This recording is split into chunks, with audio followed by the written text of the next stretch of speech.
चलिए एक बार फिर से आप सबका हार्दिक स्वागत है। मैं हूं आजाद सर और आज हम लोग जानेंगे VVI जीके जनरल नॉलेज, जो कि आपके आने वाले एग्जामों में काफ़ी हेल्प करेगा, बहुत मददगार साबित होगा। तो चलिए बिना बकवास किए हम लोग सीधे अपने लक्ष्य की ओर आगे बढ़ते हैं। लेकिन एक छोटा सा रिक्वेस्ट रहेगा कि यदि आप चैनल पर नए हैं तो चैनल को सब्सक्राइब करें और बेल आइकन दबाना नहीं भूलें। चलिए आप लोग शुरुआत करते हैं। कह रहा है कि दास कैपिटल एक पुस्तक है, काफी फेमस पुस्तक है। ठीक, आप इसे मैट्रिक में पढ़े होंगे, पहली बार इसका मैट्रिक में चर्चा है। दास कैपिटल जो रचना है, ये बताना है किसकी रचना है। तो किसकी रचना है? Karl Marx. ठीक, जो काफी समाजवाद के जनक के रूप में इन्हें जाना जाता है, काफी फेमस है कार्ल मार्क्स। ठीक, जिनका जन्म जर्मनी में हुआ था। कहाँ हुआ था जन्म? जर्मनी में हुआ था। चलिए अगला सवाल आपके सामने प्रस्तुत है कि भारत के कितने प्रतिशत भूभाग पर वन है? तो हम सभी जानते हैं कि भारत एक विशाल देश है। हेलो, भारत एक विशाल देश है और विश्व में जनसंख्या के दृष्टि से भारत का दूसरा स्थान है। जनसंख्या की दृष्टि से भारत का कौन स्थान है? दूसरा। क्षेत्रफल की दृष्टि से भारत का स्थान 7वां। ठीक, भारत में 28 राज्य है। कितने राज्य है? अगर भारत से संबंधित आपको जानकारी जानना है तो उसका भी वीडियो चैनल पर अपलोड है, भारत का भूगोल करके आप उसको वॉच कर सकते हैं। तो अगला सवाल जो हमारे सामने है कि भारत के कितने प्रतिशत क्षेत्र पर भूमि का विस्तार है? तो आप याद रखेंगे कितना परसेंट? 19%। कितना परसेंट? 19%। अगले सवाल पर हम लोग बढ़ते हैं। सवाल आप लोग देख सकते हैं, शेर शाह सूरी। हेलो, वही फरीद खां, आप लोग पढ़े होंगे कि बचपन का नाम क्या रह रहा है? फरीद खां, बाद में हो जा रहा है शेर खां, शेर खां से बन जा रहा है शेर शाह। तो बताइए कि शेर शाह सूरी को कहाँ दफनाया गया? अजीब बात एक है शेर शाह सूरी के बारे में, एक ऐसा शासक जो मरने से पहले ही अपना मकबरा बनवा दिया था। मरने से पहले अपना मकबरा बनवा दिया था और बोला था कि जब मैं मरूं तो मुझे उसी मकबरे में क्या करना? दफना देना। तो वो कौन है? शेर शाह सूरी। हेलो मेघा कुमारी, शेर शाह सूरी। आप धैर्य बनाए रखिए, लास्ट में हम खिलाएंगे पूरी। ठीक, चलिए। तो शेर शाह सूरी का मकबरा कहाँ है? सासाराम। काफी इंपोर्टेंट सवाल है, BPSC के एग्जाम में भी पूछा गया था। शेर शाह सूरी का मकबरा कहाँ स्थित है? सासाराम। चलिए अगला सवाल है, अजंता और एलोरा की जो गुफा है, काफी फेमस जगह है अजंता और एलोरा की गुफाएं। आपको मैट्रिक में भी पहली बार इसको पढ़ना था। ठीक, तो इसकी गुफाएं कहाँ है? कहाँ है राजा? औरंगाबाद। याद रखेंगे अजंता और एलोरा। अजंता और एलोरा की गुफाएं कहाँ है? तो औरंगाबाद। चलिए हम लोग बढ़ते हैं।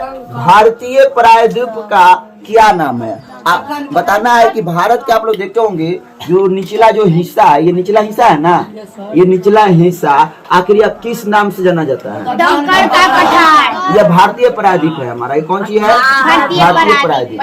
तो आपको बताना है कि किसके नाम से जाना जाता है। यहाँ पर जो हिस्सा है वह हमारा दक्कन का पठार, दक्कन के पठार के नाम से जाना जाता है। दक्कन के पठार के नाम से जाना जाता है। चलिए हम लोग बढ़ते हैं अगले सवाल की ओर। सवाल है घाना पक्षी विहार।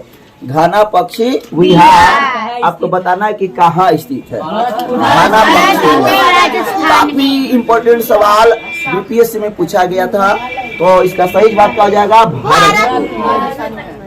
और भरतपुर कहाँ है? राजस्थान। राजस्थान के बारे में आप क्या जानेंगे? तो राजस्थान जिसकी राजधानी कहाँ है? जयपुर। राजस्थान की राजधानी जयपुर। भारत का सबसे बड़ा अगर राज्य कहा जाए क्षेत्रफल की दृष्टि से तो वह कौन है? राजस्थान। गुलाबी नगर कहाँ है? जयपुर। गुलाबी नगर। हवा महल कहाँ है? जयपुर। भारत में अगर सबसे कम वर्षा होती है तो कहाँ? राजस्थान। चलिए बढ़ते हैं अगले सवाल की ओर। हेलो, अगला क्वेश्चन आपके सामने है, Jim Corbett national park. Jim Corbett national park कहाँ स्थित है? ये भी इंपॉर्टेंट सवाल है। तो जिम कॉर्बेट नेशनल पार्क आप याद रखेंगे, यह हमारा एक राष्ट्रीय उद्यान है। और ये राष्ट्रीय उद्यान कहाँ है? तो पहाड़ी इलाका उत्तराखंड। और उत्तराखंड की राजधानी आपको मालूम होगा देहरादून। आप चाहते हैं कि राज्य की जानकारी फटाक से जाने और पूरे भारत के राज्य और उसकी राजधानी, तो उसका ट्रिक भी है एक मंत्र भी है, वो मंत्र से आप छू मुइन होता नहीं है मंत्र, उस तरह से आप जान सकते हैं। तो उसका भी वीडियो चैनल पर अपलोड है, आप जरूर देखेंगे। अगर आप भारत में रह रहे हैं तो सभी बच्चों को भारत के बारे में जानकारी होना चाहिए, आप उसको देख सकते हैं। अगला सवाल है, गुजरात से गोवा तक, गुजरात से गोवा तक समुद्री तट क्या कहलाता है? तो आप इसी नक्शा पर यहाँ पर अगर हम इस तरह से कर देंगे तो ये गुजरात हो गया, और गुजरात से लेकर कहाँ तक? यह गोवा है। कहाँ है? गोवा। तो गुजरात से लेकर गोवा तक का जो समुद्री तट है वह किस नाम से जाना जाता है? तो वह कहलाता है कोंकण। क्या कहलाता है राजा? कोंकण के नाम से जाना जाता है। किसके नाम से जाना जाता है? हेलो बोला, किसके नाम से? अगला, खजुराहो के मंदिर। खजुराहो का जो मूर्ति है अपने अतरंग दृश्यों के लिए काफी फेमस है। अब बताना है कि जो खजुराहो के मंदिर है यह किस वंश के शासक ने बनवाया था? किस वंश के शासकों ने आखिर खजुराहो के मंदिर का निर्माण करवाया था? चंदेल शासक। कौन शासक? चलिए अगला सवाल हम लोग बढ़ते हैं। करा मीन कैंप मेरा संघर्ष। मीन कैंप का ऐसे मीन कैंप ये है आपको एक जर्मनी शब्द। कौन शब्द है? जर्मनी शब्द, जिसका हिंदी में अर्थ होता है मेरा संघर्ष। ये करा किसकी जीवनी है? तो अडोल्फ हिटलर। आप जानते हैं कि हिटलर क्या था? तनाशाह था। हिटलर सैनिक बना, वह एक चित्रकार बनना चाहता था, लेकिन वह क्या बना? सैनिक बना, और नात्सी क्रांति की शुरुआत की।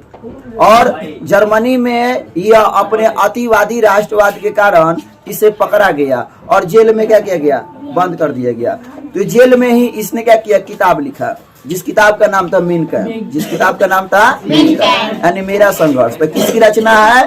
तो तनाशाह एडोल्फ हिटलर जो कहता था कि भाई सच को, झूठ को इतना फैला दो कि वह सच लगने लगे। उसके बाद में जादू था।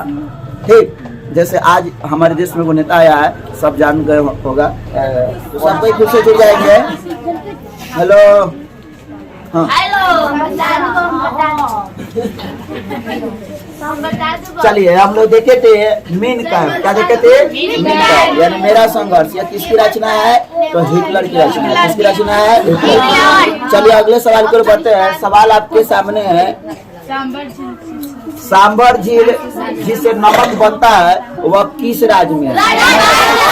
तो सांबर झील जिससे नमक बनता है वह झील कहाँ है? राजस्थान में। कहाँ है? राजस्थान में। यानी खारे पानी का झील है। किस पानी का? खारे पानी का झील किस राज्य में है? तो याद रखेंगे राजस्थान में। चलिए अब लोग बढ़ते हैं अगले सवाल की ओर। महाबलीपुरम रथ मंदिर। महाबलीपुरम जो रथ मंदिर है यह किसने बनवाया था? काफी इम्पोर्टेंट सवाल आपके परीक्षा के लिए, सबको इसकी जानकारी होनी चाहिए कि आखिर जो महाबलीपुरम के रथ मंदिर है उसको किसने बनवाया था? आप याद रखेंगे राजा नरसिंह वर्मन ने। राजा नरसिंह वर्मन ने महाबलीपुरम रथ मंदिर का निर्माण करवाया था। चलिए हम लोग बढ़ते हैं अगले सवाल की ओर। करा कि महमूद गजनवी ने सोमनाथ मंदिर को कब लूटा था? तो काफी इम्पोर्टेंट सवाल है, आप पढ़े होंगे, पहले भी मैं वीडियो में बता चुका हूँ कि 1025 में मोहम्मद गजनवी क्या कर रहा है? भारत पर आक्रमण कर रहा है। और उस समय जो सोमनाथ की मंदिर था उस मंदिर पर उसका धावा होता है और अपने वह फौजों के साथ आता है और यहाँ के मूर्तियों को तोड़ ओड़ के उसको गधा पर लाद कर, खच्चर पर लाद कर ले जाता है। और यहाँ के पांडा बाबा लोग एकदम कुछ नहीं किया, उस गजनवी को कुछ बिगाड़ नहीं पाया और पूरे मूर्ति को वो क्या किया? तोड़कर ले गया। तो कब आक्रमण किया था? 1025 ईस्वी में। याद रखेंगे। 1 रुपया का नोट, 1 रुपया का नोट हम इससे पहले आपको दिखाए थे ना। 1 रुपया के नोट पर बताना आपको कि किसके हस्ताक्षर होते हैं। देखिए 1 रुपया के नोट को छोड़ दिया जाए तो 2 रुपया का नोट हो, 5 रुपया का हो, 10 रुपया का हो, 50 रुपया का हो, 100 रुपया का हो, 200 का हो, 500 का हो या 2000 का हो, इस सब पर भारतीय गवर्नर का हस्ताक्षर होता है। लेकिन 1 रुपया के नोट पर आप याद रखेंगे सचिव का, वित्त मंत्रालय का जो सचिव होता है उसका हस्ताक्षर होता है 1 रुपया के नोट पर। 1 रुपया के नोट पर किसका हस्ताक्षर होता है? तो वित्त मंत्रालय के सचिव का क्या होता है? हस्ताक्षर होता है। बढ़ते हम लोग अगले सवाल की ओर। सवाल आपके सामने है, संसद के 2 सत्रों के बीच अधिकतम अवधि कितनी होती है? तो संसद में जो सत्र होता है, जो सेशन चलता है, उसमें अधिकतम दोनों के बीच में अंतराल कितनी होनी चाहिए दोनों अवधि के? तो वह है 6 माह। 6 माह से अधिक नहीं होना चाहिए। ठीक, तो उसकी बैठक की जो अवधि है वह कितनी है? 6 माह। आप क्या करेंगे? याद रखेंगे। बढ़ते हम लोग अगले सवाल की ओर, और ये भी सवाल आपके लिए इम्पोर्टेंट है। कौन सा अभयारण्य एक सींग वाला, हेलो, एक सींग वाला गेंडा के लिए प्रसिद्ध है? कौन सा अभयारण्य जहाँ एक सींग वाला गेंडा के लिए वो फेमस है? तो वो कौन है हमारा? काजी। चलिए एक रात जुड़ जाएंगे। कह रहा है कि विजयनगर साम्राज्य, कौन सी विजयनगर साम्राज्य की स्थापना किसने की थी? काफी इम्पोर्टेंट सवाल है, आपको पढ़ना है 12th क्लास। विजयनगर जो साम्राज्य है उसकी स्थापना 2 भाइयों ने की थी, हरिहर और बुक्का। हरिहर और बुक्का, आप याद रखेंगे, हरिहर और बुक्का ने मिलकर विजयनगर साम्राज्य की स्थापना की थी। वही विजयनगर, आप तेनालीराम का नाम सुने होंगे। तेनालीरामन और राजा कृष्णदेव राय की कहानी काफी फेमस है। तो कृष्णदेव राय विजयनगर साम्राज्य का सबसे महाप्रतापी शासक, तेनालीराम उसके दरबार का मंत्री। ठीक, तो आप याद रखेंगे कि विजयनगर जो साम्राज्य था उसकी स्थापना किसने की? तो उसकी स्थापना की 2 भाइयों ने, हरिहर और बुक्का ने। कौन किया? चलिए अब सवाल है कि चौगान खेलते समय घोड़े से गिरकर मृत्यु को प्राप्त हुआ कौन?